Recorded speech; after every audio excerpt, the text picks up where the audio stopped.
Aming Amang Diyos, sa sandaling ito, sa aming pagpapatuloy, sa aming pakikinig sa iyong banal na salita, aming panalangin na sanctify us, cleanse us from our filthiness, O God, and help us by your Holy Spirit to have comprehension, Panginoon, sa iyong mga salita.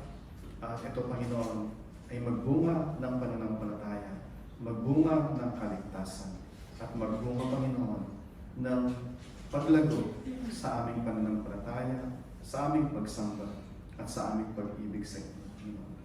Lord, bring also, Panginoon, fruit of obedience sa lahat ng aming matutunan sa hapong ito. Lord, aming panalangin that you would glorify your name sa aming pagpapatuloy sa hapong ito. For in your Son's name, Panginoon, ito po aming panalangin. Amen. Amen. Yung ating context ay masuntuan sa Acts chapter 15 verses 1 through 21. At ito po ang sinasabi sa Acts chapter 15. Mabasahin ko po sa ESV at pwede niyo kung sundan habang binabasa ko po. Or mas may nababasahin yung verse 1, basahin yung verse 2, babasahin yung verse 3. Salitan tayo ng verse. Okay mo? Babasahin ko po yung verse 1 and then pagdating sa verse 21, sama tayo sa verse 21. Acts chapter 15 verses 1 through 21, ESV. Verse 1. But some men came down from Judea and were teaching the brothers, unless you are circumcised according to the custom of Moses, you cannot be saved. And after Paul and Barnabas had no small dissension and debate with them, Paul and Barnabas and some of the others were appointed to go up to Jerusalem to the apostles and the elders about these questions. So, being sent on their way by the church, they passed through both Phoenicia and Samaria, describing in details the conversion of the Gentiles and brought great joy to all the brothers. When they came to Jerusalem, they were welcomed by the church and the apostles and the elders, and they declared all that God had done with them. But some believers who belonged to the party of the Pharisees rose up and said, "It is necessary to circumcise them and to order them to keep the law of Moses." The apostles and the elders were gathered together and considered this matter.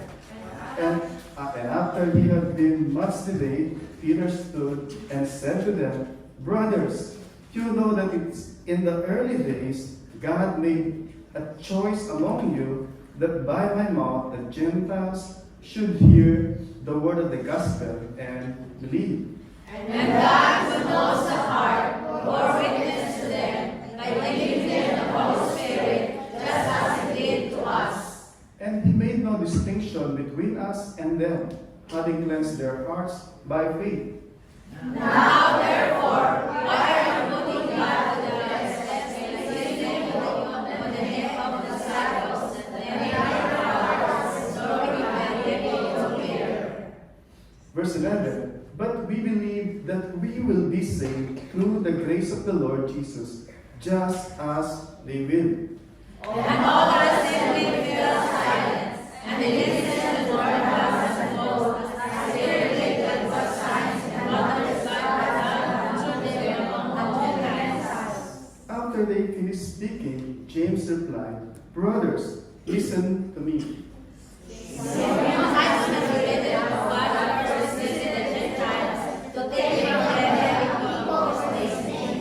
And with this, the words of the prophets agrees, just as it is written, After this I will return, and I will rebuild the tent of David that has fallen. I will rebuild its ruins, and I will restore it. that the remnants of mankind may seek the Lord, and all the Gentiles who are called by my name, says the Lord, who makes these things. No more from the old. Therefore, my judgment is that we should not trouble those of the Gentiles who turn to God. But you should write to them, abstain from the things polluted by idols, and from sexual immorality, and from husbands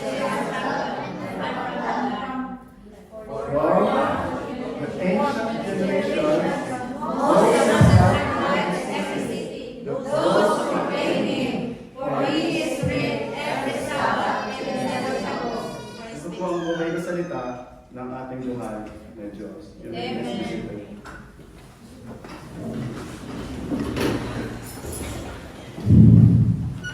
Meron po isang nag-survey at meron siyang tanong sa kanyang survey, paano ba maliligtas ang isang tao? So yun yung tanong niya.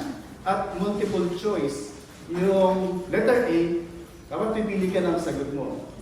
So yung tanong, sa survey, merong pinamigay na sulat, paano ba maliligtas yung tao? Tapos merong mga pagpipilian, A, B, C, D. So yung A, manampalataya ka sa Panginoong Jesus. Pangalawa, gumawa ka ng mabuti. B pala yun. C, sumali ka sa church at magpatuloy. At D, nakalagay, all of the above. Ulit. So meron nag-survey, meron siya pinamigay na questionnaire, yung tanong, paano ba maliligtas ang isang tao? At sa pagpipilian, A, manampalataya ka sa Panginoong Jesus. B, gumawa ka ng mabuti. C, ikaw ay sumali sa born again church at magpatuloy. At D, all of the above. Ano po yung sagot nyo kung kayo yung binigyan ng questionnaire na yun? So, merong A, merong C, merong D. So, isang church tayo na may bilang na 30 ngayon, magkakaiba yung sagot. Diba? O sino po yung sasagot ng A? Retawas yung kamay. So, 1, 2, 3, 4, A. Yung sasagot ng B. Walang B. Sino sasagot ng C? Sino sasagot ng D? At merong walang sinagot kahit isa. Diba? Wala dun sa... I pray, bago magtapos yung ating pag-aaral sa hapong ito, ay meron tayong maliwanag na kasagutan.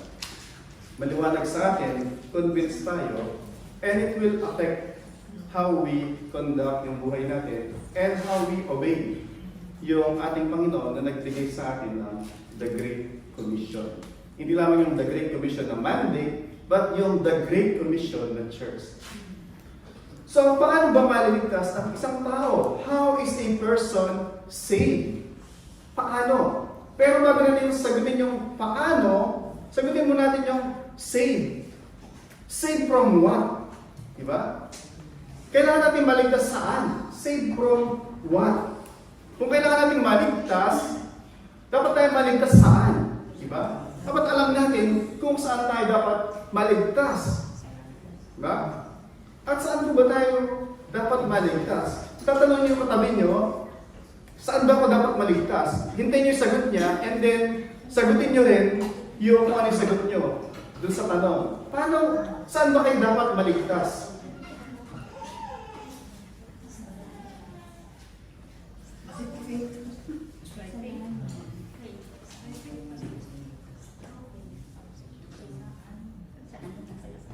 Sabi ko kanina, pupunta kami, pagkasundo kay Sister Daisy, pagsundo ko na kay Sister Melissa. Sister Melissa, next time, magluluto tayo ng sili.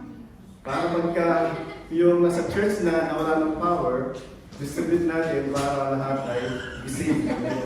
Kasi binigyan niya ako yung mani. Sabi ko, gising na gising ako. Diba?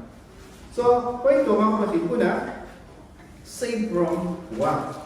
Let me read you mula sa bibig ng Panginoong Jesus. Sa Matthew chapter 1, verse 21, marinig natin, hindi pa sa bibig ng Panginoong Jesus, sa bibig ni Angel Gabriel, na nagpakita kay Joseph sa panaginip, kasi balak niyang hiwalayin si Maria dahil si Maria ay buntis. At sabi ni Angel Gabriel na ito yung bibigay na pangalan. Doon sa ito nagbubuntis na Maria, sabi sa Matthew chapter 1 verse 21, she, referring kay Maria, she will bear a son, and you shall call his name Jesus.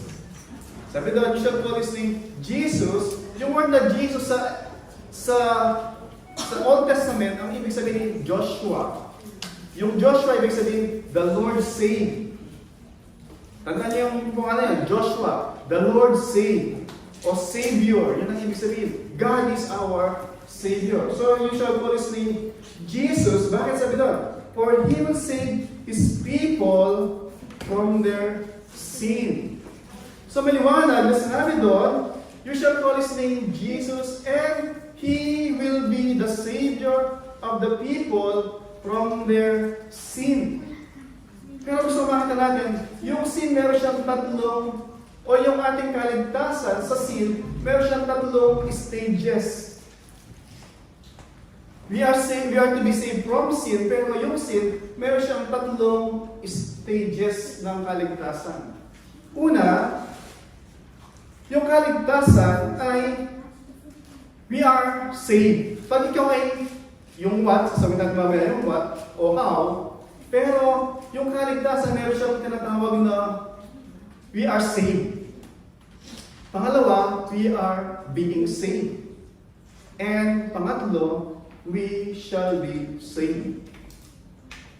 So yung realization niya, pag ikaw ay naligtas, yung realization niya ay meron siyang tatlong stages.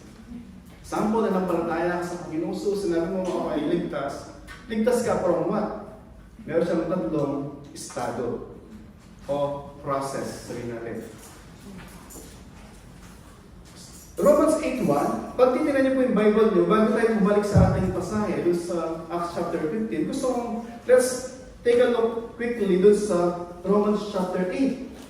Para ma-set up natin yung paano ba maligtas yung isang tao. Kailangan mo itong malaman, dapat maligtas saan? Sabi kanina, sa kasalanan. Pero yung kasalanan, yung kaligtasan sa kasalanan, ay meron siyang tatlong stages, kasi sabi ko nga. Yung realization niya ay masabi na tatlong bahagi. Una, sabi sa Romans 8:1, napakaliwanag, Romans 8:1, there is therefore now no condemnation to those who are in Christ Jesus. Yung unang bahagi is we are saved from the penalty of sin or from the punishment of sin. Sabi doon, wala nang kahatulan.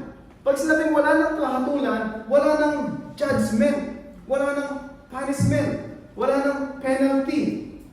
So we are saved. Yung unang bahagi, we are saved from the penalty, from the punishment, from the payment ng ating kasalanan. Yun exactly exclamation point na binibigay ni Pablo dun sa Romans 8:1. We are saved. Exclamation point. Sabi niya, you are saved, or we are saved from the penalty of sin. Yun yung unang bahagi. Dapat natin maintindihan yun. Pag sinabi na you are saved, kaya bakit po napakalaga maunawaan natin to?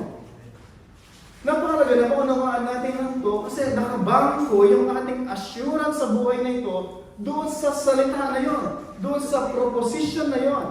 Na tayo, kung tayo ay na kay Kristo, meron tayong seguridad sa buhay.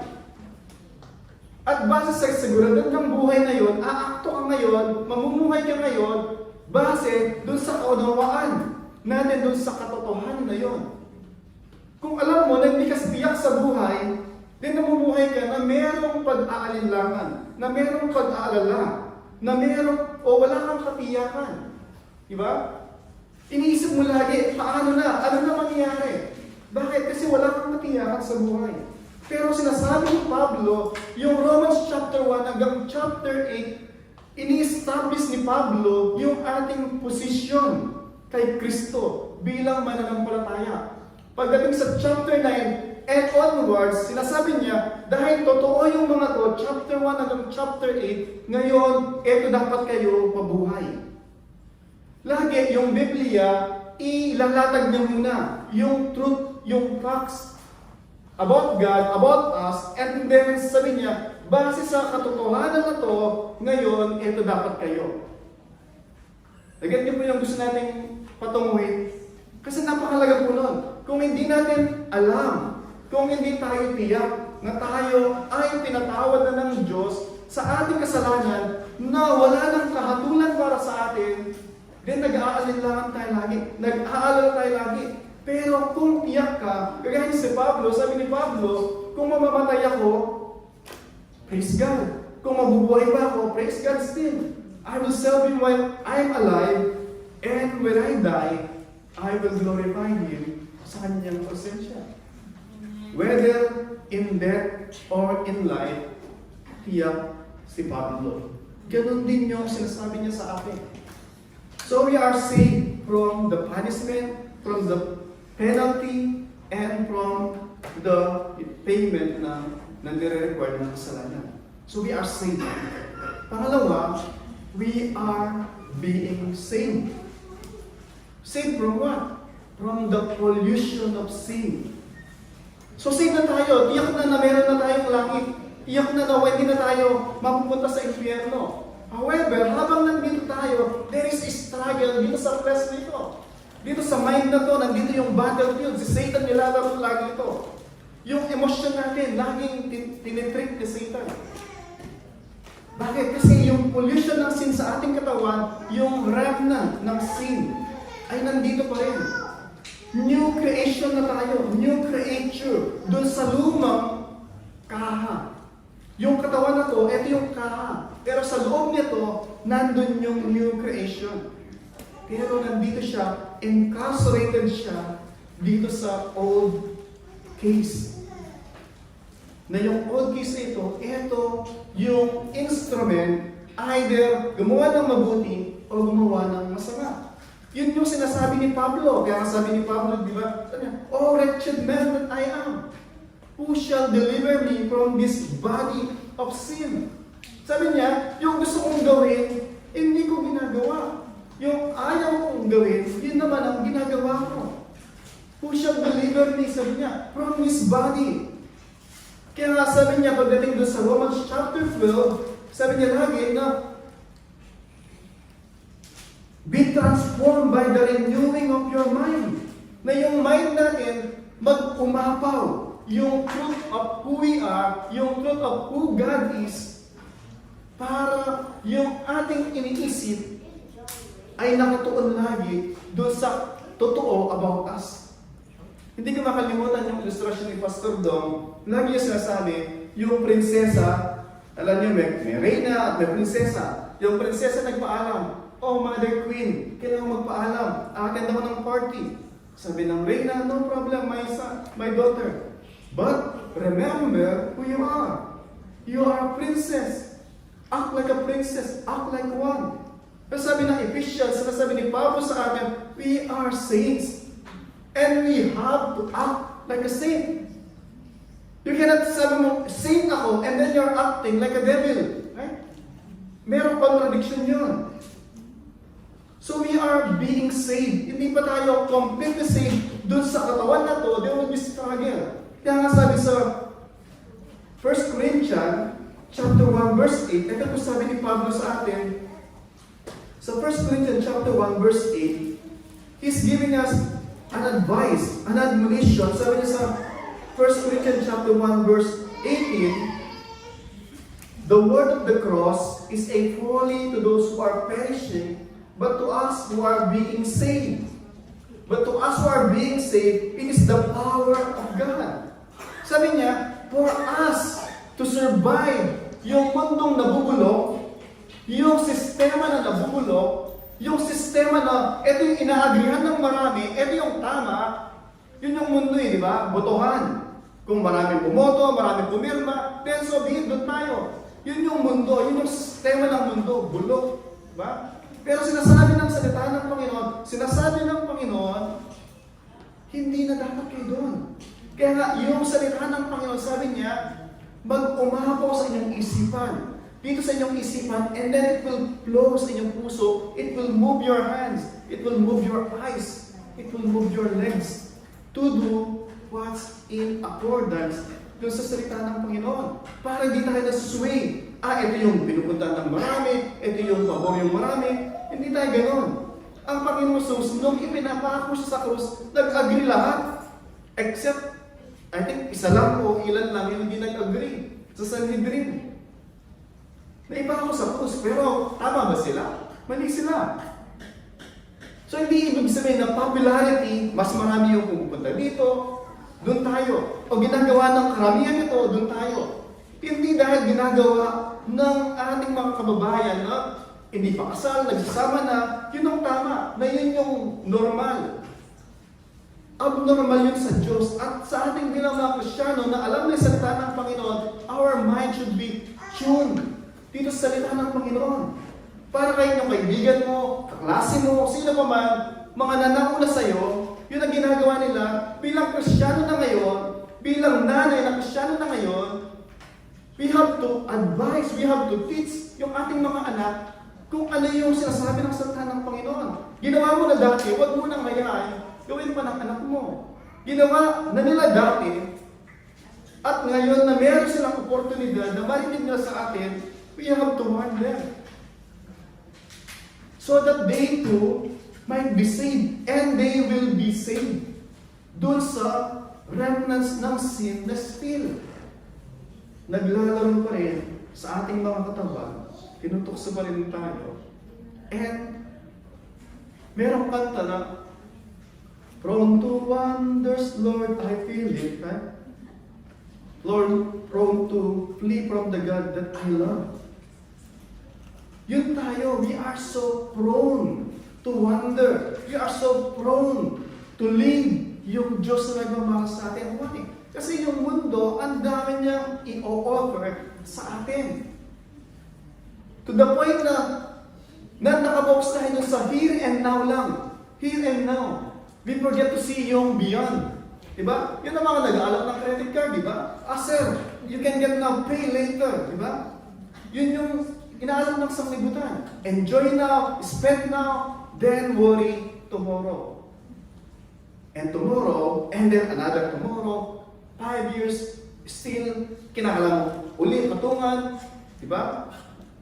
Point ko, mga kapatid, dapat alam natin, number one, there's no more judgment to those who are in Christ.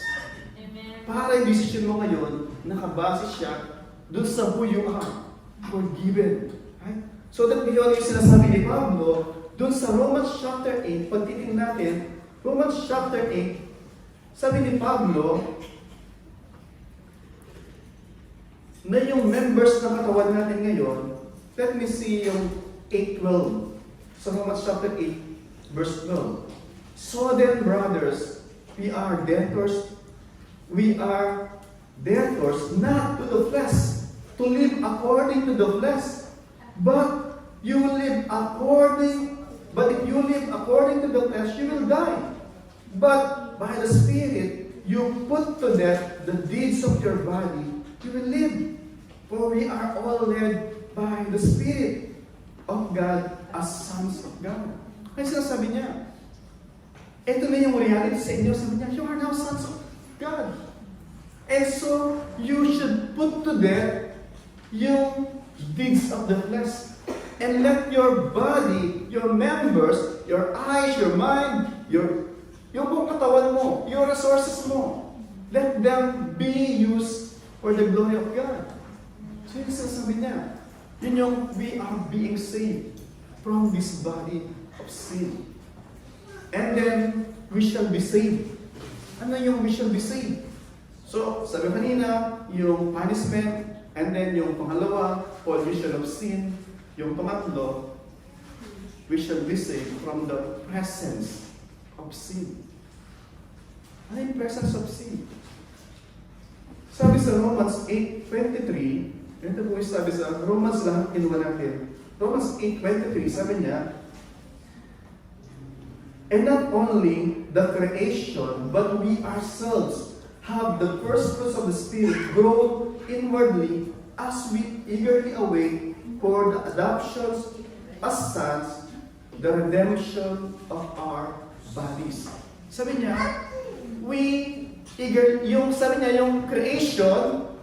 yung creation around us, longing eagerly for the redemption ng ating body. Kasi pinangako ng Diyos, doon sa curse, doon sa Genesis, nung kinurse yung ground because of us. Hindi nagkasala yung ground. Kinurse ng Diyos yung ground para it will not yield its fruit sa atin. Bakit? Kasi disobedient tayo. Sabi ng Diyos, curse is the ground. You will work, you will toil. At habang binubungkal mo, lalabas yung damo, yung weeds, because against sa iyo, ayaw niyang magbunga para sa iyo. Ayaw kanya nang bigyan ng bungang kahoy, ayaw kanyang bigyan ng bunga para kainin mo, mababuhay mo, at mag-disobey ka sa Diyos. And yet, sabi sa binasa natin, the creation groaned, eagerly longing for our redemption. Bakit? When we receive our glorified body sa presensya ng Diyos, no more sin. Sabi sa Revelation chapter 20, death and Hades will be thrown to the lake of fire. And then, not just death and Hades, even Satan himself will be thrown dun sa lake of fire. And then sabi doon, then no more sin. Let me read sa inyo, Revelation chapter 20 verse 14. Then death and Hades were thrown into the lake of fire. This is the second death, the lake of fire. Death and Hades were thrown into the lake of fire. And then, pagdating doon sa chapter 21, verse 8. But as for the cowardly, the faithless, the detestable, the murderers, sexually immoral, sorcerers, idolaters, and all liars, their portion will be in the lake that burns with fire and sulfur, which is the second death. So, death, hindi siya magpapatuloy, hindi siya eternal. It will end. They will be thrown dun sa lake of fire. And then pagdating dun sa, sabi doon, there will be new heaven and new earth na wala ng presensya ng sin. Sabi doon sa chapter 22, verse 3, no longer will be anything that is accursed, but the throne of God, of the Lamb, will be in it and will worship Him. Ano po sabi doon? Chapter 22, verse 3, no more presence of sin. So, salvation is we are saved from what? Saved from the penalty, from the punishment of sin. No more hell sa ating mga Kristiyano. Pollution of sin, we are being saved. Ibig sabihin, we have to resist yung temptation. We have to resist yung struggle. Temptation itself, hindi masama.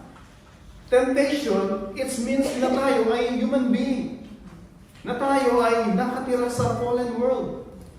We have to resist the devil and he will flee from us. What we have sa duha, to rely, to defend, dun sa, kanya sa binasa natin, sabi ni Pablo, are you so full? Sabi niya, foolish Galatian, you began by the Spirit, you are relying sa inyong flesh to be perfected by the flesh. Sabi niya, nagsimula kayong nag-trust kay Christ sa Holy Spirit. You are obedient following your Holy Spirit. And then all of a sudden, you stop following Christ, you stop following the Holy Spirit, and rely sa inyong sariling kakayahan. Sabi niya, you're so full. Sabi niya. So we are being saved from the pollution of sin. And finally, there will be a time when we shall be saved dun sa presence ng sin. What is so amazing sa langit ay hindi yung no more tears, no more pain, no more arthritis, no more yung mga negative na yun. Those are amazing. Pero what is amazing, aside dun sa nandun ka sa presensya ng Diyos sa langit, there is no more sin. Hindi ka na mag-struggle na, Lord, ano ba ang gagawin ko, Lord? I am between two choices. Ito o ito. Lord, pag ito, alam ko ito yung tama, pero Lord, ang daming consequence. Ang daming kailangan i-sacrifice. Pero pag to, Lord, ang daming benefits. Lord, sandali lang naman, Lord, pero babalik naman ako agad sa iyo. Diba? So, dapat, I pray na maliwanag yun, we are saved from sin kung ano yung kaakibat na. Sure, if you are a Christian, no more condemnation. But, nandun ba yung continuous progress ng sanctification? Kasi yung point number 2 doon. Continuous progress na nung nagsimula ka naging Kristiyano, everyday, parang si Saul. Diba? Si Saul dati, gumagapang-gapang lang dyan, diba? Pero may makita mo, nagmamature siya. Ganun yung buhay Kristiyano. Nagsimula kang baby, ngawa lang ng ngawa. Pero as you continue to progress, makita mo, nadidevelop ka. Until you are so useful dun sa ministry. Hindi nag-start ka 1 year ago, 3 years nakalipas, still you are not engaged, you are not involved. Forget about na hindi ka member, hindi lang hindi ka involved dun sa gawain ng Panginoon. I cannot say na ikaw Kristiyano, kung sasabi mong Kristiyano ka, and yet you are not part of a local church. I doubt, I'm sorry. Pero, yung mandate ng Diyos sa Acts, those who are in Christ, they are part doon sa isang local church. Merong disconnect kung hindi natin makita yun, mga kapatid. Because you need to be mentored. You need to be fed. Someone has to be accountable sa iyo, and you too should be accountable. Hindi pwedeng live-in, hindi pwedeng MU. Merong covenant. When God saved us through Christ, He gave Himself. He gave Himself. Yun yung kanyang binigay. Para kanya, by the Holy Spirit, ilagay kanya doon sa kanyang body, which is yung church. Sasabi mo, Christian ka, and yet you are not part of a local church. Uli, I plead sa iyo, check what's hindering you. Maybe number one, you don't understand yung plan of salvation ng Panginoon. Sinave ka not to be alone. Sinave ka and place you to a new family. Leviticus chapter 20, verse 26. Ephesians chapter 2. Old Testament, New Testament are so clear dun sa plan of salvation. Kaya Liz, paano nga ba maliligtas yung isang tao? Sagot natin yung what? Let's answer now yung how is a person saved? Paano ba maliligtas yung isang tao? Kanina, merong sagot na A, merong B, at maraming hindi sumagot. Diba? Balikan natin po yung sa Acts chapter 15. Acts chapter 15, si Pablo, natapos nila yung 2 years missionary journey nila. Ito yung kanilang tinatawag na first missionary journey ni Apostle Pablo na nagtagal ng about 2 years. From Antioch dun sa Syria, and then pumunta sila dun sa Cyprus, pumunta dun sa Galatia, and then yung nakaraan sa Perga, and then bumalik sila dun sa same route until pumunta sila ulit dun sa Antioch sa Syria. At nagtapos dun yung first missionary journey nila. At nag-report sila. And the people, nag-rejoice sila. So habang nagre-rejoice sila, ito yung nangyari. Verse 1 ng chapter 15, but, nagsimula nga agad doon sa but, para may contrast. There is rejoicing, there is celebration, but, subalit, parang may negative ka agad. But, some men came down from Judea. Judea, ito yung pinanggalingan nila. Dito nag-start, di ba? Doon sa Jerusalem. Alala niyo Acts 1:8, di ba? You will be my witnesses in Judea, Jerusalem, Samaria, and the remotest part of the earth. Parang nagsimula, Jerusalem, di ba? Judea. Tell me, sabi sa Acts 1:8, para maalala natin, Acts 1:8, but you will receive power when the Holy Spirit has come upon you, and you will be my witnesses in Jerusalem, Judea, Samaria, and the remotest part of the earth. So doon nagsimula, at doon yung pinaka-base ng mga apostle. Sila Apostle Pedro, si John, yung mga mananampalataya, di ba, ng persecution sila ay na-disperse, napunta sa Samaria, napunta sa Antioch, kung saan-saan. Pero yung mga disciples, mga apostles, nag-stay sila doon. At unang pinugutan ng ulo. Sino yung pinugutan ng ulo na una?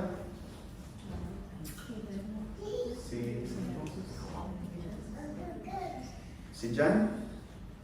Sino po yung unang pinagutan ng ulo na apostol?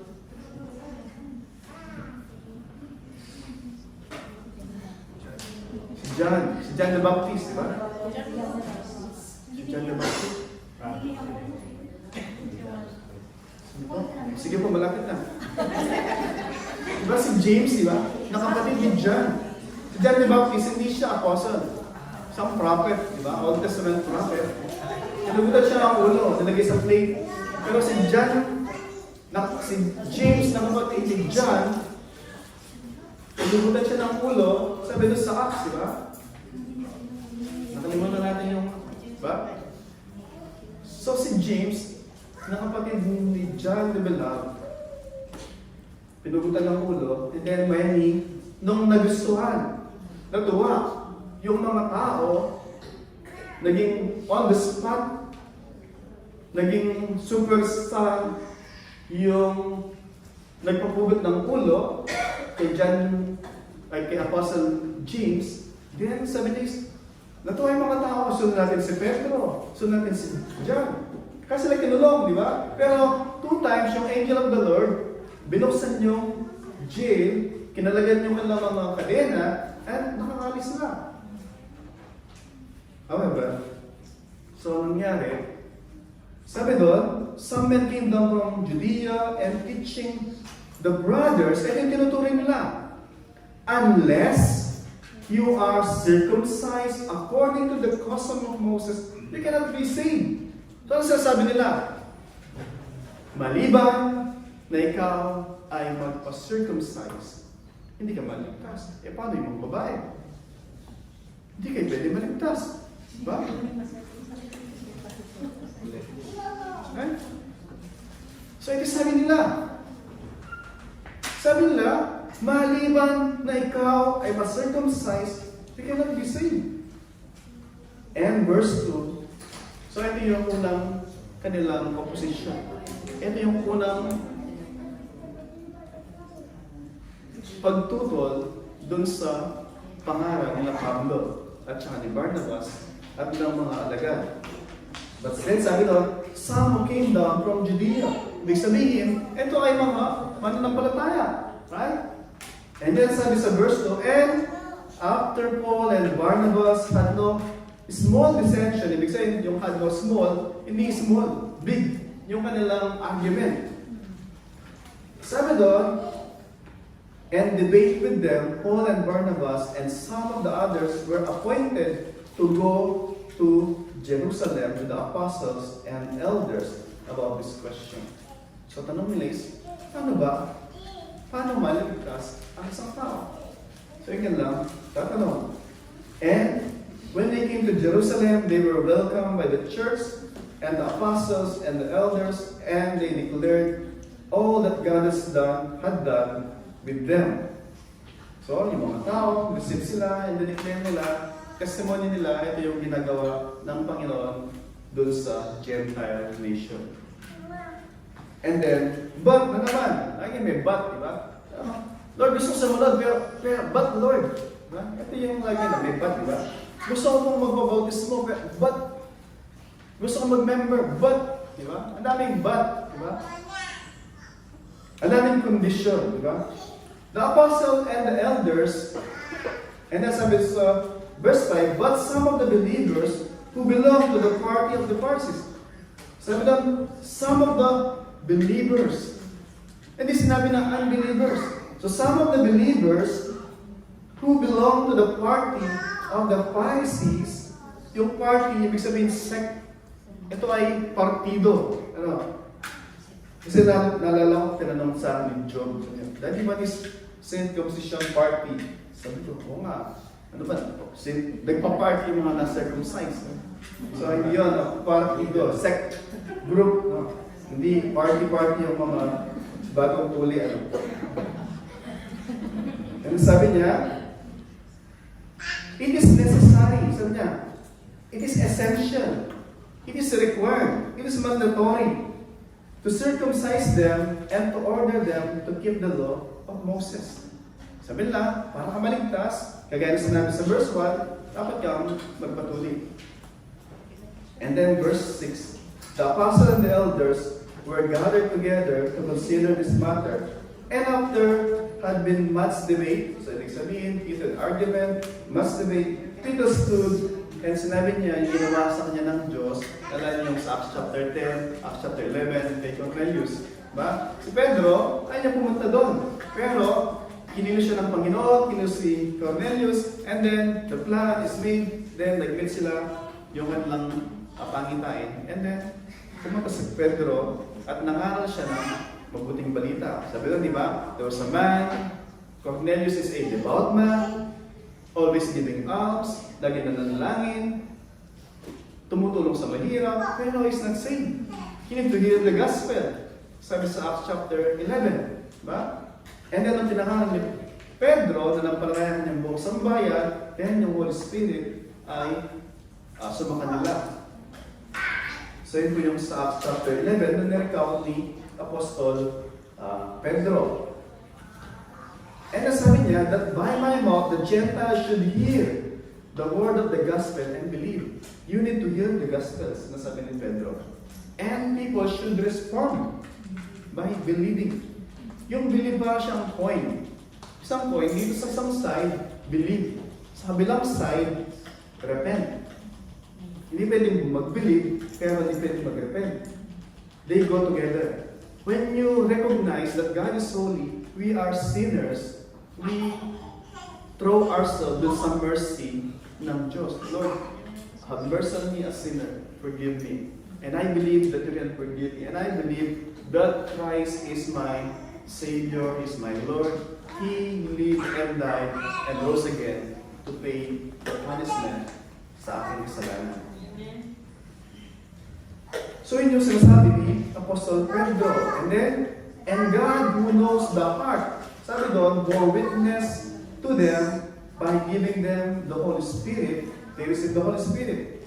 Sabi sa Ephesians chapter 1 verse 14. So nasa verse 12 sabi doon, and you also, having heard the gospel of your salvation, having believed, you were sealed by the promise of the Spirit. So kung ikaw ay nanampalataya, sabi doon, guarantee, the down payment ng kaligtasan ay yung Holy Spirit. And then sabi niya, kagaya ng ginawa sa atin, sabi niya, Holy Spirit just as He did to us, and He made no distinction between us and them.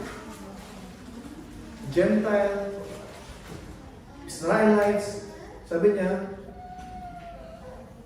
God is no respecter of race.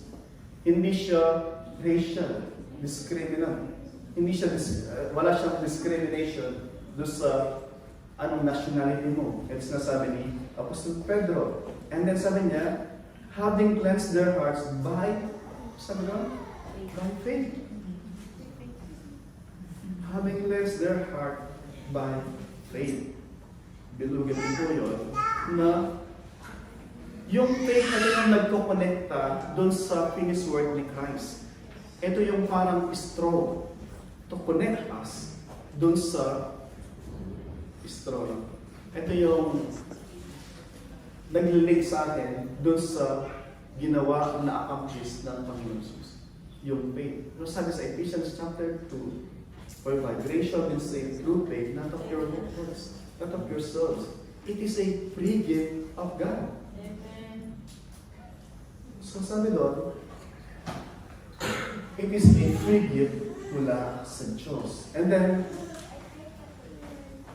now therefore, why are you putting God to the test by placing a yoke? Yung yoke, ito yung pamatok. Yung kalabaw nilalagyan ng pamatok para kung saan siya diretso lang, kung bawal lumingon na. Parang yung mga kabayo nilalagyan ng kung ano yung nalagay dun sa parang diretso lang sila. Ano ba yan? Now, sabi niya, but we believe that we will be saved through the grace of the Lord Jesus Christ as they will. So ito yung sagot. Paano mo ba maliligtas yung isang tao? By faith. So pagsasama natin yung Sinabi niya dun sa prior verse at saka pagdating dun sa verse 11, pag i-combine natin yung tatlong salita doon, by faith, by grace of the Lord, salvation is by grace alone, through faith alone, in Christ alone. Hindi plus tuli. Diba? Kasi sabi niya, dami nilang binigay na kondisyon. Tuli, tapos gawin nyo ang sabi ni Moses. Pero sabi nila is, it's by God's grace. Through faith in Christ alone. And then sabi niya, then, and the assembly fell silent, and they listened to Barnabas and Paul as they relate what signs and wonders God has done among them and among the Gentiles. And as they finished speaking, James, ito yung James na kapatid ng Panginoong Jesus, yung writer ng Epistle of James. Ito yung half-brother niya. Ito yung nagsasabi dati na, oh, nandun yung mga alagad mo, di ba? Ano ngayon? Passover ngayon. Ba't wala ka doon? Punta ka doon. Para palakpakan ka ng mga tao. Yun ang gusto mo, di ba? Yun yung kapatid niya. Pero sabi sa 1 Corinthians chapter 15, when Jesus rose from the dead, nagpakita siya kay James. Ito yung James na yun. So, perhaps after nun, kagaya ni Thomas, my Lord and my God. Siguro sabi niya, my brother, you are my God, you are my Lord. Diba? So, yun yung si James. So, ngayon, after 2 years, siya ay leader na dun sa church. Perhaps siya yung pinaka-main leader dun sa, hindi si Pedro. Bago siya na yung leader dun sa church sa Jerusalem. Kasi siya yung deciding council dito siya yung nag-lead ng council. Sabi niya, and brothers, listen to me. Simon, sabi niya, hindi sinabi Peter, diba? Hindi sinabi na Pope Peter, diba? Walang Pope Peter, diba? Nagyat nyo, walang from start, hindi si Papa, si Pedro, diba? Bago si Simon, at naglilid si James, hindi si Pedro. So maging maliwanag doon, from the start ng early church development, walang Santo Pedro. Diba? Bago si meron dito, si Pedro, isa lang siya doon sa many mga apostles. Pero naglilid si James, pero hindi siya tinawag na Papa. And then sabi dito, and it is written, sabi niya, and with the words of the prophets agree, just as it is written. Gusto ko makita niyo ito, mga kapatid, napakalaga na itong sinabi ni James. Sabi ni si Barnabas, si Pablo, nilahad nila yung ginawa ng Diyos through them. Right? That is their witnessing, testimony. Right? And then si Pedro din, naalam niyo yung ginawa ng Diyos through me kay Cornelius, nilahad niya yung ginawa ng Diyos sa kanila. That is also testimony. Pero, testimony alone is not final authority. Final authority, sabi ni James, let us open. Ano ba yung sinasabi ng salita ng Panginoon? Always go back dun sa sinasabi ng salita ng Panginoon. Not our experience. Iba-iba experience natin. Experience ni sister, experience ni Brad, iba sa experience ko. Kasi God works in many different ways. But that's not the final authority. Kasi magkakaiba na ng experience. Kasi iba-iba yung circumstance ng buhay natin. Pero ito, fixed, written. Kaya si James, binibigyan tayo whenever we are facing mga issues, kinakailangan natin ayusin o pag-usapan o mga decision sa buhay, always go back. Ano ba yung sinasabi ng salita ng Panginoon? That is our final authority. At nag-refer siya dun sa Amos chapter 9, verse 11 to 12. Ano ba yung sinasabi sa Amos chapter 9, verse 11 to 12? Ito exactly. Sabi sa Amos, God will punish Israel for their idolatry. But He gave a promise that He will bring them back. Diba? Pagdating si Zerubbabel, si Nehemiah, si Ezra, binalik sila. from their captivity dun sa Babylon. And then yung Babylon, kinapture siya ng Iraq na yun? Iran? Persia, diba? Kasi Babylon dati yun yung Iraq. Sinakop sila. And then yung Iran o yung Persia, sinakop naman yung Babylon, pero binalik sila ulit ng Diyos through Zerubbabel, si Ezra, Nehemiah. So nakabalik sila sa Jerusalem. So iyon ang pangako. Pero doon sa pangako na yun, merong kasama doon na hindi lang sila. But one day, sabi ng Panginoon, that the remnant of mankind may seek the Lord, and all the Gentiles who are called by my name. Nandun tayo doon sa Gentiles. Sinasabi sa pangako, I will bring you back, but when I bring you back, there will be a time also that I will join yung Gentile doon sa inyo. Tandaan natin mga kapatid, yung pangako ng Diyos ay hindi lamang para sa mga Israelita, kundi sa Genesis chapter 4, ito yung tinatawag na Abrahamic Covenant. Nung tinawag ng Diyos si Abraham, tinawag si Abraham from the land of Ur, sa Iraqi sa Abraham, tinawag siya doon, sabi ng Diyos sa kanya, wala siyang anak mo. Sabi niya, in you, sa dulo ng chapter 3, let me open it. Para makita natin yung pangako ng Diyos, makita natin ano yung significance nito sa ating mga kapatid. Genesis chapter 12, verse 1. Now the Lord called Abram pa, hindi Abraham, go from your country, your kindred, your father's house, and to the land that I will show you. To the land that I will show you. Wala pa, sabi niya, I will show you. As you travel, as you journey, I will keep telling you kung saan. Hindi niya sinabi na, ito yung GPS, punta ka doon, bahala ka na, see you, bye-bye. Hindi. I will be with you. As you journey, you have to rely, you have to depend on me. I will lead you there. Yun yung lagi na pamamaraan ng Diyos. Hindi kanya bibigyan ng GPS na, and then nandun, punta ka lang doon. Na may disconnect, hindi mo. Every step of the way, nandun involved ang Diyos.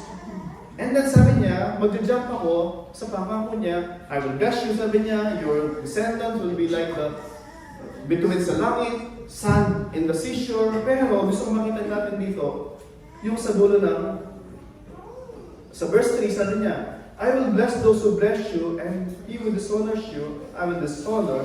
And sabi niya, in you all the families of the earth shall be blessed. God blessed Abraham to bless us. Ulit. Abraham received the blessing in order to become a blessing. At yung blessing na yon ay umabot sa atin. Yun yung lagi sinasabi ni Apostol Pablo. Sa Apostol Pablo, sabi niya, dun sa Romans, yung tunay na offspring ni Abraham ay hindi yung offspring by biology o biological offspring. But, yung binasabi kanina, sa Galatians chapter 3 verse 6, the offspring of Abraham are those who are of faith. Ibig sabihin, kung ikaw ay mananampalataya kay Kristo, you are Abraham's offspring. And so connected yung promise dun sa Genesis chapter 12 verse 3 sa atin. We receive the promised blessing that in Abraham will be blessed. Why? Because of Christ. And now going back dun sa Genesis chapter 3 verse 15, yung seed na sinasabi doon, yun yung seed, yun ang offspring na sinasabi din sa Romans chapter 8, dun sa Galatians chapter 3, yun ang offspring na pinabanggit pagbabasahin nyo yung Romans chapter 4 verse 3, Galatians chapter 3 verse 6, connected to sa Genesis chapter 15 even sa verse 6 ng Genesis. Ano po yung mga gusto kong sabihin doon? Tanong is, na mga, going back sa Acts chapter 15, so yung kanilang argument, kailangan magpatuloy. Sabi nila, no, you have, actually even sa Deuteronomy, darating tayo sa ating Bible study, God circumcision is circumcision of the heart, not circumcision of the flesh. Ano ba yung circumcision? Ito natin, God works through pictures, images, foreshadow, para ipakita niya ano yung nangyari sa hinaharap. Yung circumcision is cutting of the flesh. Leviticus chapter 20, verse 26, God cut among the many, yung Israel, nag-cut siya, sabi niya, you are my people. Sabi niya, I will bless you if you do this, but if you will not do this, I will curse you. Merong curse, merong blessing dun sa circumcision na picture. Yung blessing niya is, you have been cut off among the many. That's a blessing already as a apple of my eye. Diba? So if you obey me, I will bless you even more. If you will disobey me, if you go to another God, I will curse you. Merong curse na akibat. Kaya lang yung mga salita, akala nila na yung picture, yun na yung reality. Pero picture lang yun. Yung totoong nakat, yung totoong na picture ng cut, sabi ko, blessing and then curse. Yung cut is, Lord, if I will not do this, may I be cut off from the face of the world.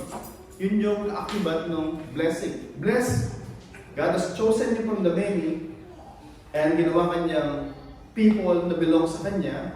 Actually, tinawag niya silang bride, diba? Yung Israel. And then sa ating panahon na, ang Panginoong Jesus, sabi ka sa scripture reading kanina, cursed is the one who is hung on the tree. Right? Si Kristo, nung nakapako sa krus, He fulfilled na because they cannot obey God, may kaakibat yun na curse. Because yung tao, tayo, hindi natin masunod yung kautusan, tayo dapat i-curse, i-cut ng Diyos. Cut meant to destroy. But Christ, instead na tayo, siya yung kinat ng Diyos sa presensya ng Diyos Ama. Kaya nga, my God, why have you forsaken me? Why have you cut me off? They enjoy yung intimate fellowship in eternity. All of a sudden, God cut him off. He cannot look on him. Kaya nga, ang Panginoon sabi niya, my God, why have you forsaken me? Why have you cut me off? Because if God did not cut off Christ, we should be cut off. So, He took yung na dapat tayo makat off, pero for our good, siya yung umakbo doon. It's a picture. Pero yung mga salita, lagi nilang ina-actualize na as if ito na yung realization nun.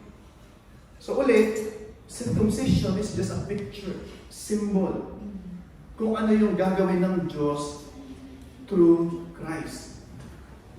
Let me close sa ganito. Isasum up natin itong pasahin ng Diyos sa ganito. Therefore, sabi niya, do not trouble them, but warn them. Ito yung warning. Sabi niya, so huwag niyo silang i-trouble sa mga Mosaic law, doon sa circumcision, but sabi ni James, ito yung sabihin sa mga, but should write to them to abstain from things that are polluted by idols, from homosexuality, from sexual immorality. Yung sexual immorality, hindi po ito ritual. Bagkus ito ay moral law. Sabihin is, sabi ng Diyos, tell them, number one, to abstain from things polluted by idols. And then sabi pa niya, sexual immorality and strangle from blood. Let me take yung bahagi na yun. Sexual immorality, maliwanag sa akin yun. Pero yung polluted by idols and then yung strangle with blood, hindi ito dinuguan. Yung ancient, yung pagan worship, ganito ginagawa nila. para maging immortal sila, paniniwala nila at least, magsabit sila ng hayop, and then papaduluin yung dugo, and then sisipsipin nila, o hintay nila ng tumulo sa kanilang bibig, inumin nila, until yung kanilang buong katawan ay punong-puno ng dugo. Para sa kanila, magkakaroon sila ng superpower to the point na sila ay magiging immortal. Yun yung kanilang paniwala. So ritually, yun yung pinipicture dito, hindi pagkain ng dinuguan. So get nyo yung point doon. And then, yung to abstain from things polluted by idols. Kasi yun ang sinasacrifice nila. Mag-sacrifice sila ng yung kanilang mga sacrifice sa mga Diyos-Diyosan nila after na ginawa lahat ng yun, and then mag-aalay sila sa kanilang mga Diyos-Diyosan. Ano sabi ni Pablo? Kung ikaw Kristiyano na, graduate ka na doon, sabi niya. Ulit, kung ikaw Kristiyano na, graduate ka na sa mga pagan practices. You have been set free sa sin. You have been set free from the pagan worship. Sabi niya is, pinagbawalan sila para ma-exercise nila yung reality kung sino sila. And ma-enjoy nila yung fellowship doon sa mga Hudyo, na para sa mga Hudyo, detestable sa kanilang mga bagay na yun. Hindi para mag-compromise. Ulit, hindi sila inutusan na bawal yung sexual immorality. Bawal talaga yun. Bago sabi niya, even sa mga pagan worship, pagan ritual, you should not participate any longer doon. Kaya nga, minsan, di ba, may mga nakakalungkot na bahagi dito pagdating sa abroad, naging Christian, naging born again. And then pagdating sa Pilipinas, balik doon sa pinanggalingan. Then, punas uli ng punas, then pupunas sa... Kaya nagkakasakit kasi pinunas mo yun. May alikabok, tapos pupunas mo sa mga. Kala mo, gagaling ka. Diba? And hindi lang yun. Diba? And then, balik ulit doon sa kung saan ka nang galing dati. Kaya nga, have taken you, sabi ng Panginoon, and I've placed you sa new home, new family, new God. And then, babalik ka pa rin doon. Diba? So, yung picture, di ba? Di ba lang kung nag-alaga ka ng baboy, di ba? Dati sa amin, nag-alagang baboy yung nanay ko. Lagi akong pinapaliguan. Sinasakyan ko pa, papaliguan ko. Pagkapaligo, pupunta yun doon sa kapitbahay namin kasi binali sila doon, yung lupa-lupa, tapos putik-putik. Tapos susunduin ko, baboy talaga natin mo. Baboy talaga. Pinaliguan mo, tapos babalik ulit sa baboyan. Papunta sa putik, di ba? So hindi po tayo gano'n. Kung nilinis ka ng Diyos, sa mong Kristiyano ka, nilinis ka ng Diyos, hindi ka na babalik doon. So yung tanong natin sa akin natin, nilinis na ba tayo ng Diyos? Bumabalik ba tayo doon sa kung saan sinave tayo? We have been saved from sin, from punishment. But we are being saved. Doon sa remnant ng sin na yun. Hindi dapat babalik doon. Graduate na tayo doon. And we will be saved one day completely doon sa sin. We should practice na one day wala ng sin. Ngayon may mga temptation pa, di ba? One day mawala na yan. So we should yearn na long natin, yung practice natin, sa langit wala ng sin. Dapat masanay na ako. Dito pa lang na wala ng sin. Meron pong magandang kwento sa Old Testament. O bago tayo punta doon. So by grace, grasya lang ng Diyos, through faith, pananampalataya ng Kristo. Sabi sa Acts chapter 4 verse 12, there's no other name by which man might be saved. Only Christ Jesus, sabi doon. Yun ang pangalan na binigay ng Diyos Ama. Walang argument doon. Marami gusto mag-argument, bakit one way lang. Praise God, meron siya binigay na way. Like isang way na binigay. We're not to confuse, di ba? Hindi, lahat naman ng way pupunta doon. Hindi lahat pupunta doon. Isang way lang ang binigay ng Diyos. Sabi niya, let me read it. Acts chapter 4:12. Acts 4:12, and there is no salvation. There is no, sabi niya. Huwag na tayo magpumilit. There is no salvation in no one else. Or there's no other name under heaven given among men by which we must be saved. Isa lang po. Si Kristo lang. Acts 4:12. Ngayon is, Meron isang magandang kwento sa Old Testament. Let me wrap up na ganito.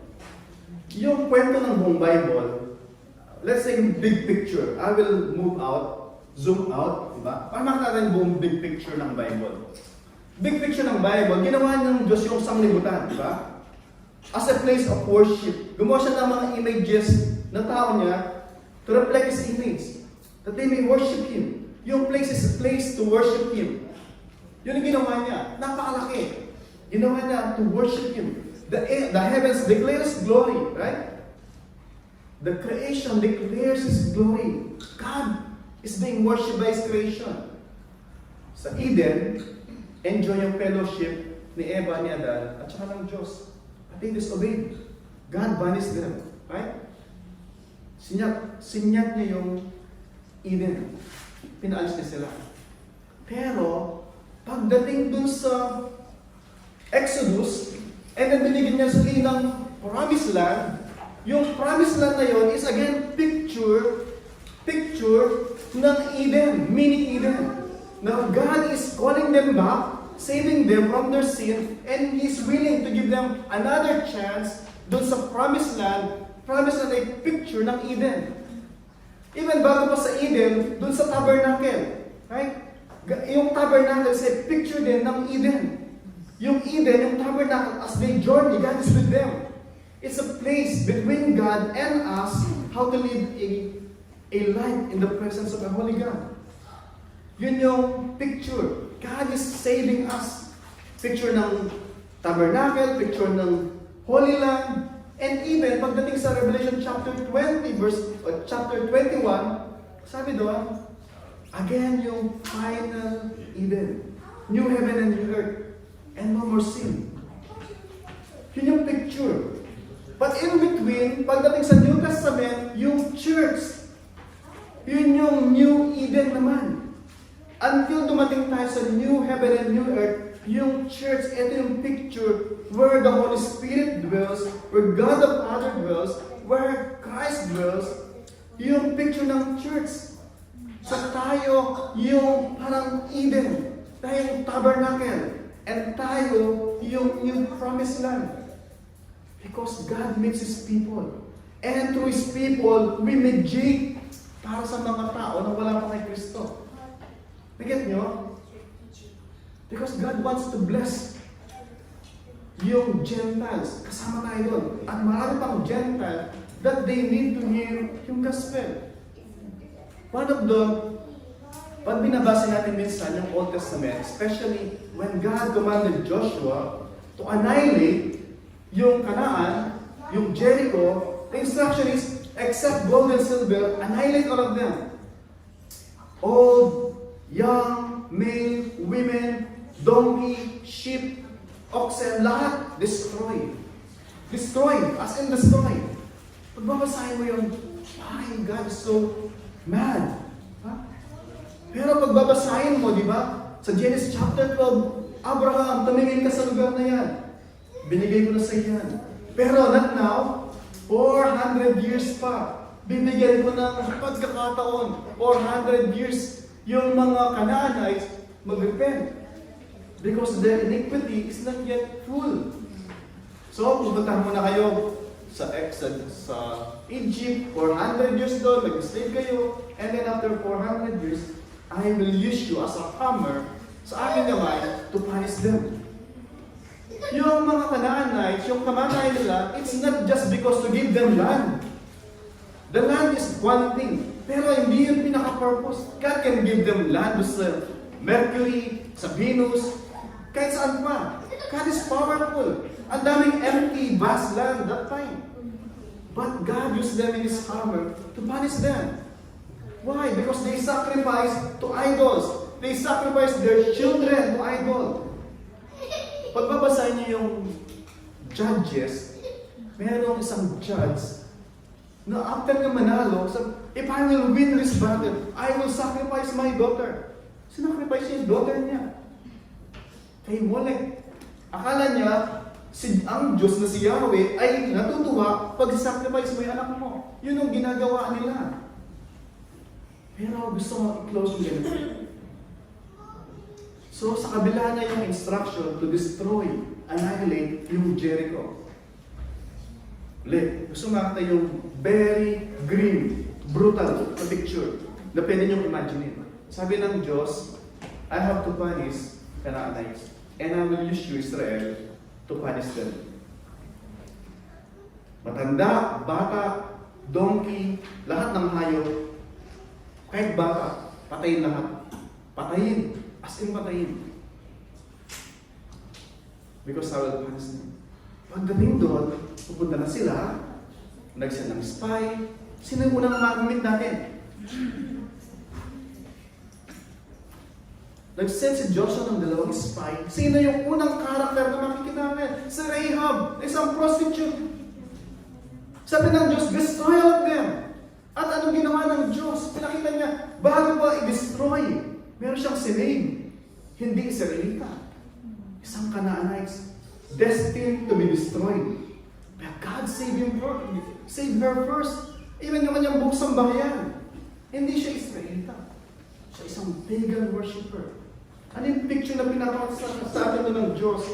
God is holy. God has to punish Canaanites. Pero before He punishes, those who come to Christ, those who come to God, they will receive salvation. Amen. Sili po si Rahab, buong pamilya niya, sa kabila na dapat silang i-destroy. Yun yung Diyos. Pag binasa mo ngayon yung Joshua, pag binasa mo yung Canaanites na destroy sila, bago mo makita yung destruction nila as a punishment sa kanila, makita mo si Rahab deserving to die, yet he received salvation. It's our picture as well. We receive salvation by grace through faith in Christ. Even though all we deserve is yung punishment at condemnation mula sa Diyos. That is the message we have to bring sa ating mga kapamilya. That's the message we have to bring sa ating sarili. I have been saved from the punishment. Hindi na mapupunta sa hell. And yet, I have to live between now at saka yung langit na naghihintay yung aking glorified body. I have to resist yung tawag ng laman. Yung tawag ng temptation. Yan yung encouragement sa akin. And as we live, papunta tayo doon, may mga mamimit tayo sa daan. Habang papunta tayo sa langit, nagtatravel tayo, nag-journey tayo papunta doon, every day, meron tayong makasalamuha. Kagaya ni Rahab. Anong sabi ni Rahab? Narinig ko yung ginawa ng Diyos nyo. At ito yung ginawa niyang Diyos nyo. Kagaya din ni Ruth. Diba? Your God will be my God. Your people will be my people. Hindi siya Israelita. In-embrace niya yung Diyos na pinipreach ni Moses, pinipreach ng Bible, willing siyang maging Israelita by faith, hindi Israelita by ritual. At sila naman yung isang warning sa atin, mayroong isang Israelita, sa Joshua din, Israelita siya, pero umakto siya bilang isang Canaanites, si Achan, di ba? Si Achan from the tribe of Judah. Tribe of Judah. Kasama dun sa mga biniyayaan ng Diyos. And then, umakto siya na parang hindi covenant people of God. Anong ginawa sa kanya? Kasi siya at buong sambahin niya, God punished them. Binato sila, and then, nilibig sila dun sa lugar na yun. God is telling us also, hindi dahil pinanganak tayo sa Christian home, automatic na Christian tayo. I pray you will hear this, mga kapatid.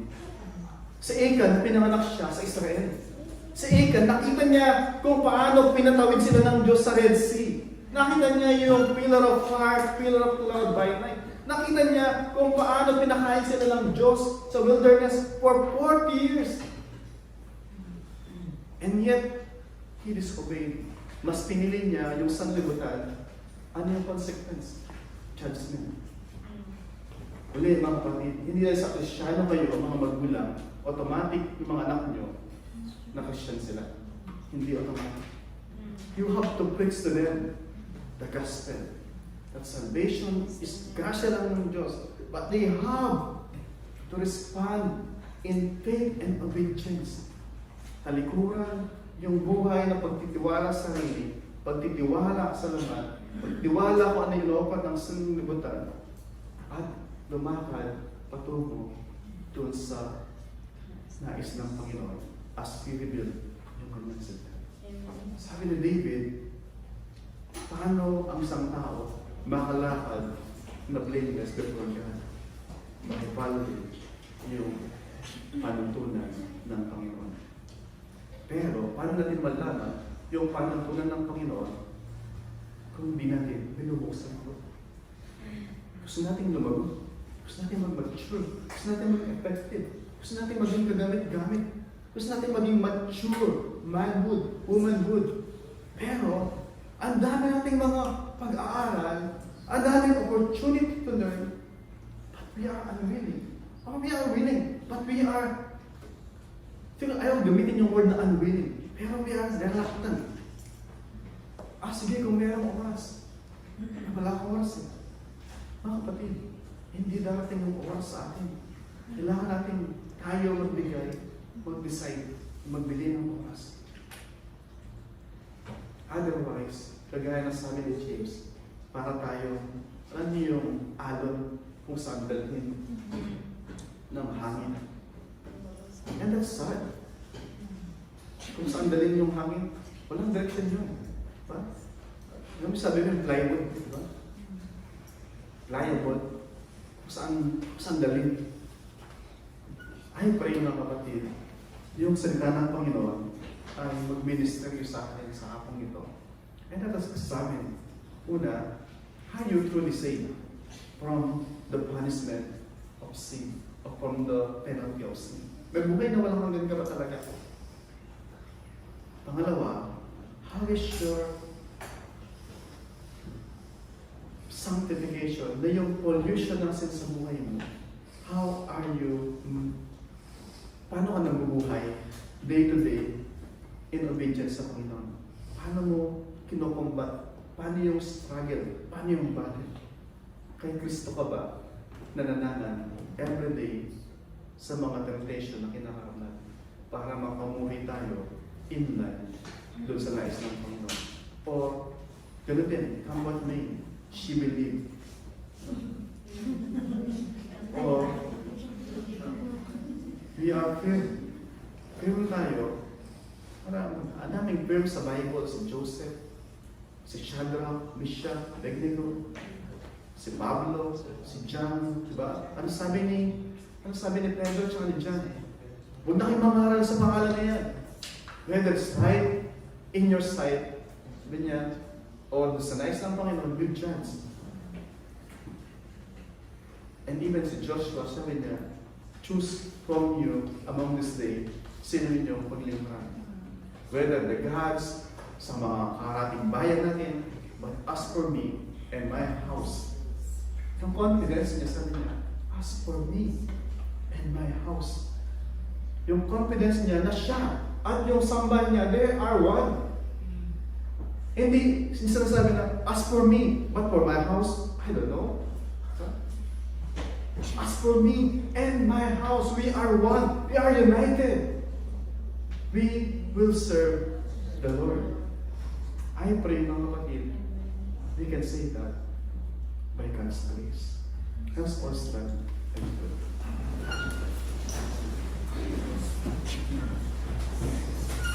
As we close our eyes mga kapatid, let us talk to the Lord. Lord, salamat sa kaligtasan, sa kabiyakan ng buhay, na meron kami kay Kristo, o meron ako kay Kristo. Panginoon, tulungan mo ako sa bawat sandali ng buhay ni Panginoon. Lumakad ako ayon sa iyong nais. Salamat, Panginoon. I long for the day na wala ng presensya ng kasalanan. Where I can glance at you, look at you, face to face, without the remnants of sin, and enjoy a loving fellowship with you and with with my brothers and sisters. Let us come to the Lord and thank Him.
Lord, muli maraming salamat, Panginoon, for reminding us of who we are in Christ.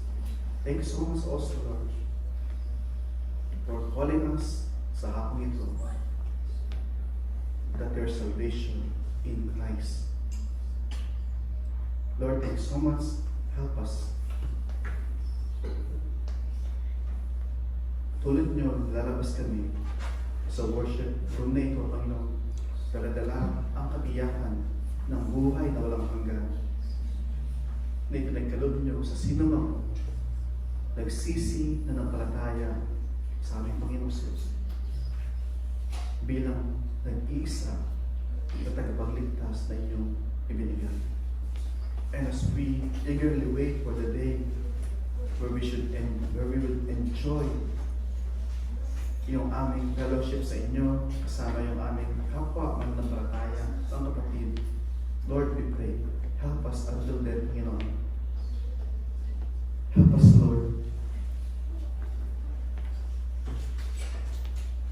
Help us that we would walk in wisdom towards the outsiders, making the best of our time, and our speech always be gracious, always seasoned with salt, that we may know how we ought not just to live, but how to reason and speak of God towards others, always glorifying you in everything that we do. And now to Him who is able to keep you from stumbling and to present you blameless before the presence of His glory with great joy, to the only God, our Savior, through Christ Jesus our Lord, be glory, majesty, dominion, and authority before all time, and now, and forever.